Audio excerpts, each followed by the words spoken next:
Salut les pirates que je kiffe, mais que je kiffe grave, c'est bientôt Noël et vous savez que comme c'est Noël, on va changer un petit peu le live. On va le faire demain, mercredi soir à 19 h. Vendredi soir c'est Noël 2021, donc je vous laisse à vos occupations de Noël évidemment, mais la famille des pirates sera très fort avec vous, hein, évidemment pendant cette période de Noël. C'est un bon moment de Noël pour renouer le contact avec son conjoint, puisque c'est un peu les fêtes, un peu le pardon, on peut facilement offrir un cadeau, on peut facilement discuter, on peut facilement avoir un motif pour appeler, pour aller acheter des cadeaux pour les enfants, etc. Donc c'est un bon moment. Et puis c'est un bon moment aussi, vous les pirates, pour vous offrir des cadeaux. Vous avez le Pierre, on va l'appeler Pierre, qui vous a raconté son histoire, comment il a sauvé son couple sur les 3 derniers jours, on va dire. J'en ai encore en stock et aujourd'hui un cadeau de pirate, c'est de Jeff Xut qui a eu la très bonne idée de faire un sondage chez les pirates que je vais découvrir en même temps que vous. Jeff m'avait envoyé le PDF qu'il a fait. Il m'a dit qu'est-ce que Bruno vous en pensez. Je dis ben, je le découvrirai en même temps que de la vidéo parce que comme ça il y aura un peu d'émotion, il y aura des choses, je veux dire, à brûle pour point, ce que j'aime pas, est-ce que je suis d'accord, est-ce que je suis pas d'accord, et surtout qu'est-ce que ça signifie, qu'est-ce que ça veut dire. On va le faire dans quelques instants. J'espère que vous allez passer des bonnes fêtes, que vous allez vous offrir de beaux cadeaux. On en parlera demain soir d'ailleurs des cadeaux dans le live à 19 h. On va se régaler, on va parler de tout ça. Je vais répondre à vos questions dès demain à 19 h. Alors que dit effectivement le pirate Jeff, point commun à la crise existentielle, 55 pirates ont répondu, alors c'est bien hein, en sociologie, 55 réponses, c'est bien. Hein. Alors évidemment pour des études sur le vaccin ça fait peu, mais en sociologie on n'a pas toujours autant de réponses. Alors, votre criseux a-t-il un complexe d'infériorité par rapport à vous? Oui, non ou je ne sais pas. Un complexe d'infériorité, alors là c'est très dispendieux, c'est très équilibré. Alors un petit message pour Jeff, mais il ne pouvait pas le savoir, peut-être je l'ai dit une fois, je suis daltonien, donc il m'a fait des camemberts avec plein de couleurs. Bon ça va, elles sont assez visibles, mais ça me donne un petit effort. Je confonds surtout le vert, le marron, le rouge, donc si vous me faites des camemberts avec que des marrons, des rouges et des verts, je vais avoir du mal. Bien, alors qu'est-ce qu'on dit? Oui, est-ce que votre criseux a un complexe d'infériorité? Oui à 38%, non à 30%, 32% je ne sais pas, oui c'est équilibré. Alors un complexe d'infériorité non, une baisse d'estime de soi, oui, une baisse de confiance en soi, oui.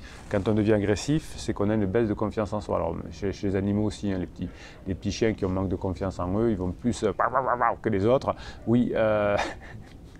Ils vont être plus ouin-ouin. Alors ouin-ouin c'est le nouveau mot hein, que l'on va employer, que l'on emploie nous les pirates. Les pirates c'est à l'assaut, on est sûr de nous, on se forme, on avance, on est solidaire. Et les ouin-ouin c'est je me plains, non, je ne vais pas y arriver. Alors des fois en coaching je vous le dis, hein, les ouin-ouin. Alors je vous donne, vous me donnez un conseil que je vous donne, oui mais mon conjoint il ne va pas vouloir. C'est ouin-ouin. Hein. Alors j'ai dit, j'attendais qu'on me dise, bon, Bruno, ok, je le tente. Alors, je vous fais faites mon conjoint, moi je fais moi, est-ce que je suis bon, etc. Ça c'est un pirate qui va répondre ça. Loin, dire, je suis pas sûr. Et les personnes en crise sont souvent ouin. Hein. C'est-à-dire que d'abord ils sont d'accord avec rien, il n'y a rien qui marche, et ils finissent par s'épuiser. Ils ont des bouts de boutons. Je réponds parfois à des messages, effectivement. Mon conjoint est en épuisement, il a beaucoup de symptômes. Est-ce que c'est normal? Oui. Hein, la phase d'épuisement, vous allez avoir une formation totale sur l'épuisement. Je vous rappelle que les formations, d'ailleurs, c'est un descriptif de cette vidéo. Faites-vous plaisir. Pour Noël, plus vous allez apprendre de choses, plus vous aurez des chances de montrer que vous avez changé et de passer des bons moments avec votre conjoint. Donc, première question, est-ce que votre criseux a un complexe d'infériorité? Un peu, 38%, mais c'est pas net. Alors, votre criseux est-il l'aîné? C'est-à-dire qu'est-ce qu'il est plus âgé de ses frères et de ses sœurs? Bon, alors, oui, 32%, non, 60%, enfant unique, 7%. Alors là, on est effectivement dans quelque chose de tout à fait naturel. Je crois que 7% des enfants uniques, moi je suis enfant unique aussi. je suis dans les 7%. Alors après, effectivement, il y a beaucoup plus de personnes qui ne sont pas l'aîné, simplement parce que, par définition, s'il y a 3 enfants, il y aura 2 tiers de personnes qui ne seront pas l'aîné. Donc là, on est aussi dans quelque chose, vous voyez, 60%. Donc s'il y a 3 enfants en moyenne, c'est normal qu'il y ait 60% de personnes qui ne soient pas l'aîné, qui sont deuxième, troisième ou plus.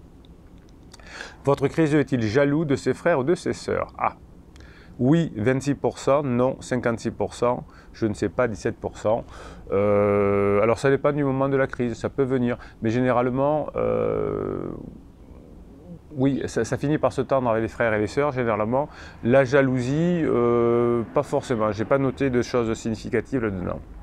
Alors, votre créiseux fit-il un mimétisme de ses frères ou de ses sœurs? Oui, 13%, non, 66%, je ne sais pas, 20%. Oui, alors, je trouve que la famille n'a pas tant d'importance que ça dans la crise. La crise, c'est quelque chose d'individuel. Souvent, vous entendez le coaching en disant mon conjoint a été battu quand il avait 3 ans, a été battu, je sais pas quoi, une enfance difficile, son papa l'a un peu abandonné, l'a rejeté. La crise existentielle, c'est un peu différent. C'est quelque chose quand même d'hormonal. Alors c'est vrai que si je me sens mal d'habitude, si je ne suis pas bien construit, ça va être encore plus important. Mais dites-vous bien que la crise existentielle, ce n'est pas un problème de couple, ce n'est pas un problème de famille, c'est un problème personnel.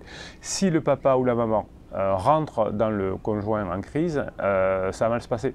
Si vous, au départ, parce que vous avez été trompé, et c'est normal, c'est très dur l'adultère, eh bien vous commettez des interdits, eh bien la personne va croire que ça vient de vous. Et puis comme dans la phase 2 du couple, on a plein de choses à se reprocher, c'est la nature, eh bien on croit que le conjoint en crise croit que le problème vient de vous, surtout si au départ vous commettez ces interdits, vous ne savez pas bien gérer.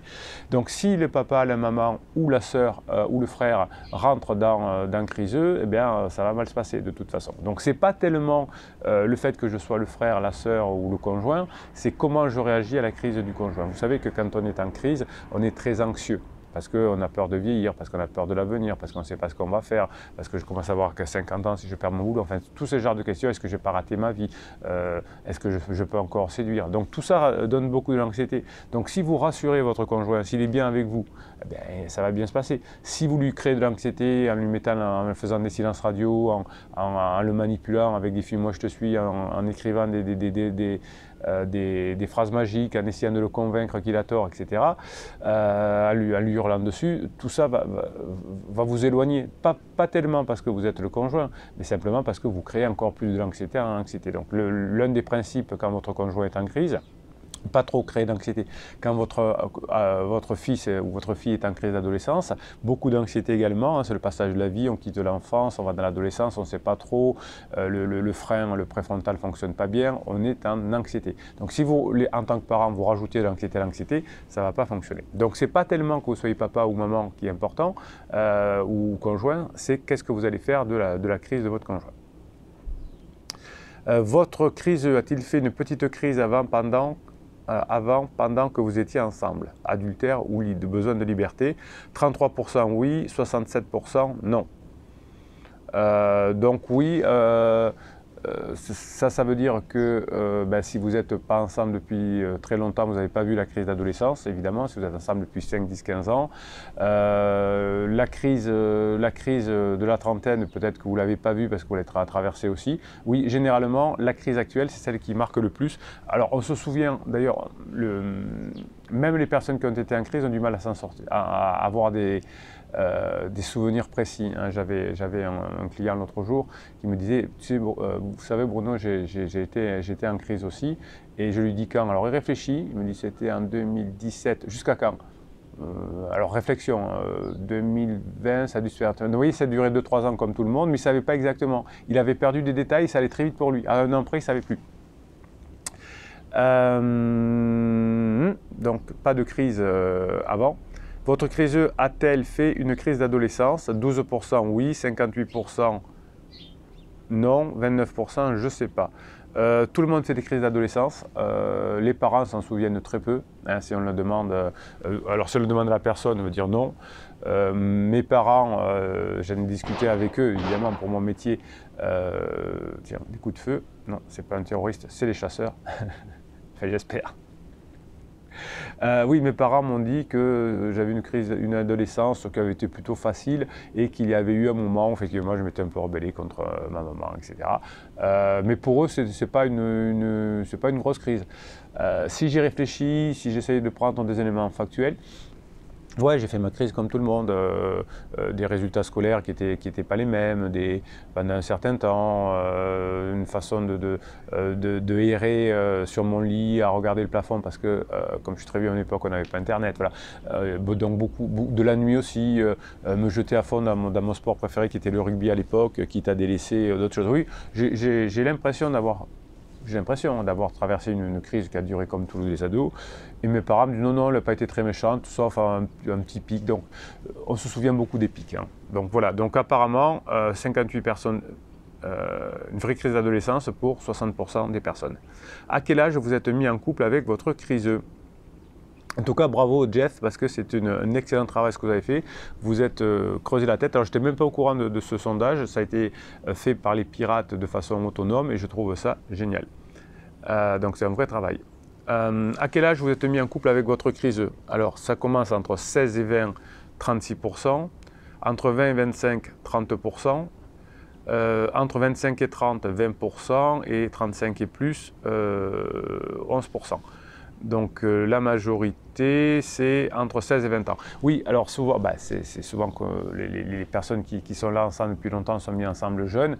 Et pendant la phase d'exploration, évidemment, on a envie de voir si on n'a pas loupé sa jeunesse, son adolescence, sa crise de la trentaine. Et effectivement, qu'on s'est mis en couple très jeune et qu'on n'a pas fait son dévoiement, eh bien, il y a des chances qu'on ait envie ensuite de le vivre. Votre criseux a-t-il les caractères suivants avant la crise? Donc, avant la crise, plusieurs choix possibles. Est-ce que votre conjoint respectait les règles? 76% oui. Alors avait-il des traits, des caractéristiques? Oui.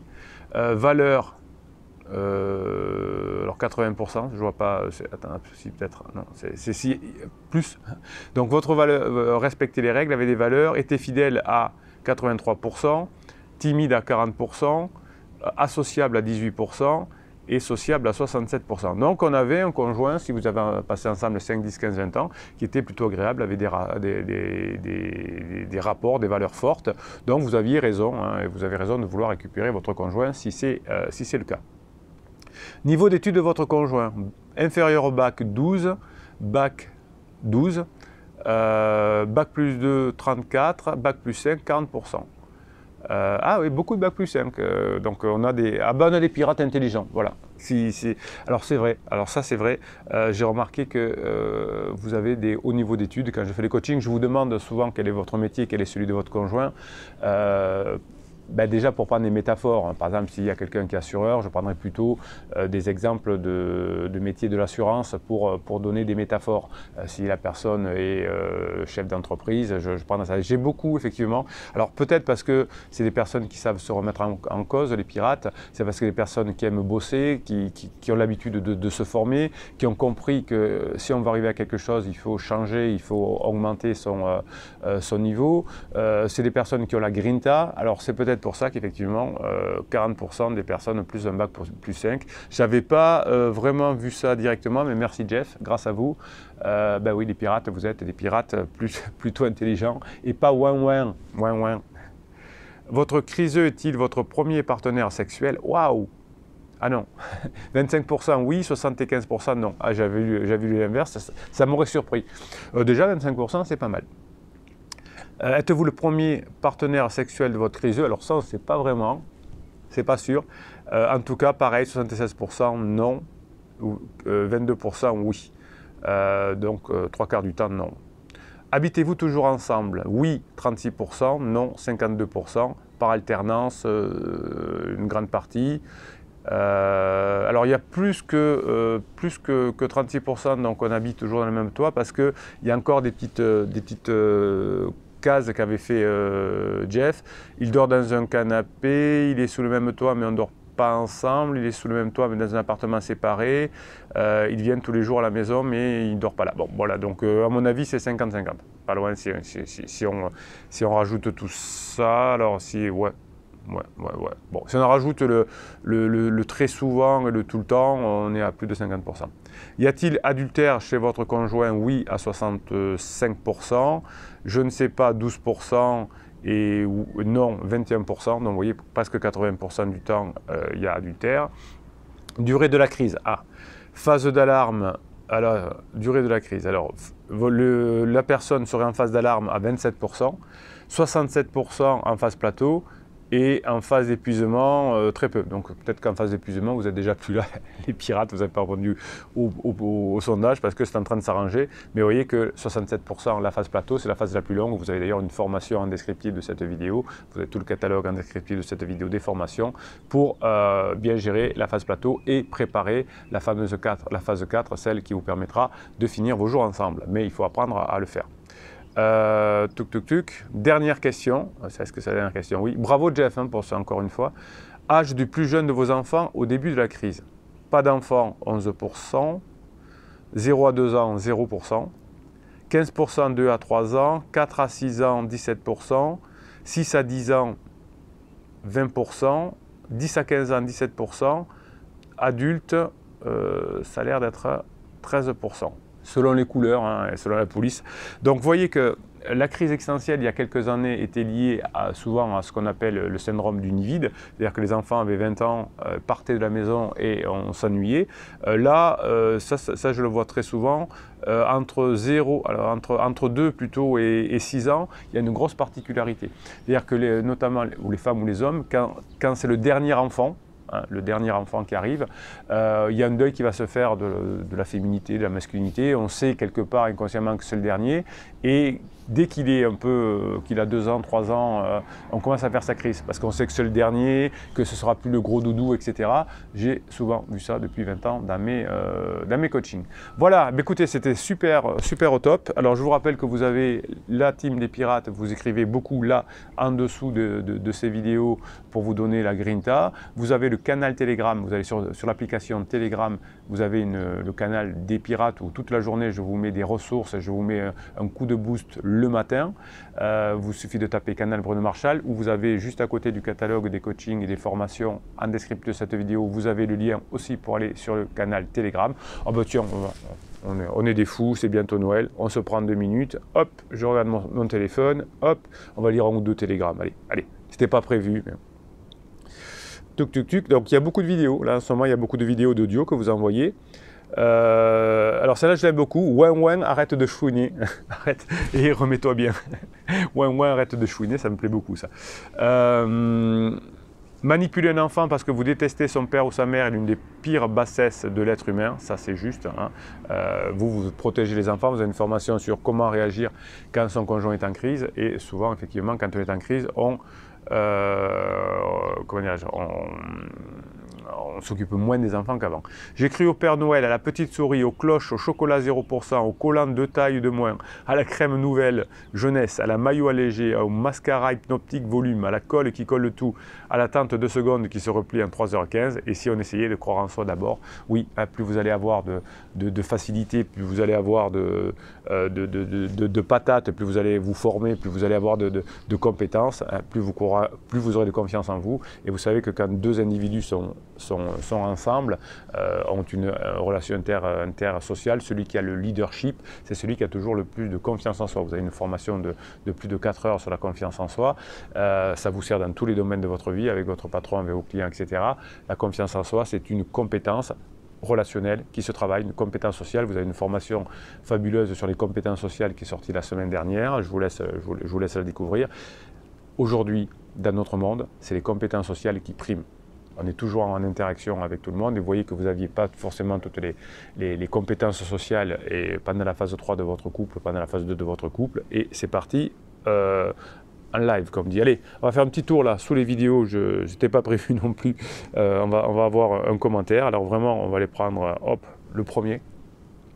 Bonjour capitaine, c'est 3e voix, pardon. Bonjour capitaine, du dur pour moi de vivre la phase d'amitié en ce moment, mais heureusement que vous êtes là, ça remotive notre cerveau, encore merci.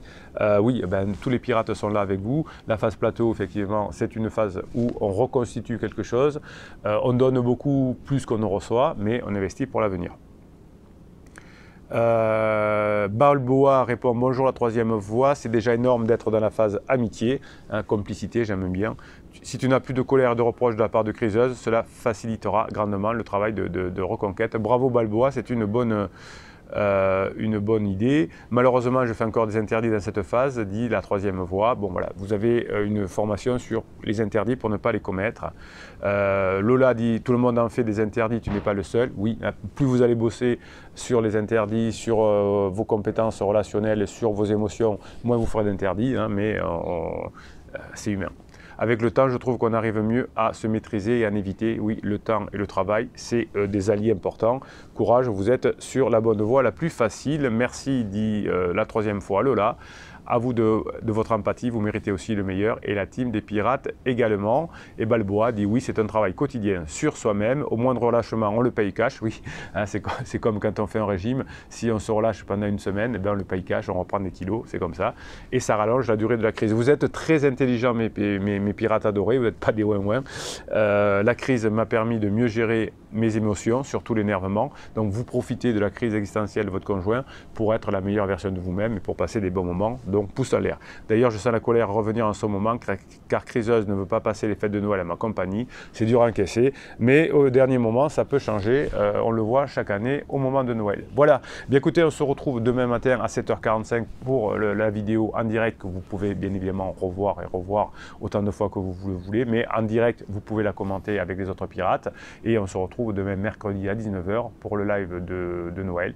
Je vous kiffe. Passez la journée que vous méritez. Mettez-moi des commentaires là sous les vidéos pour donner de la grinta aux autres pirates pendant qu'ils se forment, pendant qu'ils mettent des inputs dans leur tête pour bien agir. Eh bien, l'énergie des pirates, c'est quelque chose qui est nécessaire et qui démultiplie les bonnes choses. Allez, préparez bien Noël, passez la journée que vous méritez.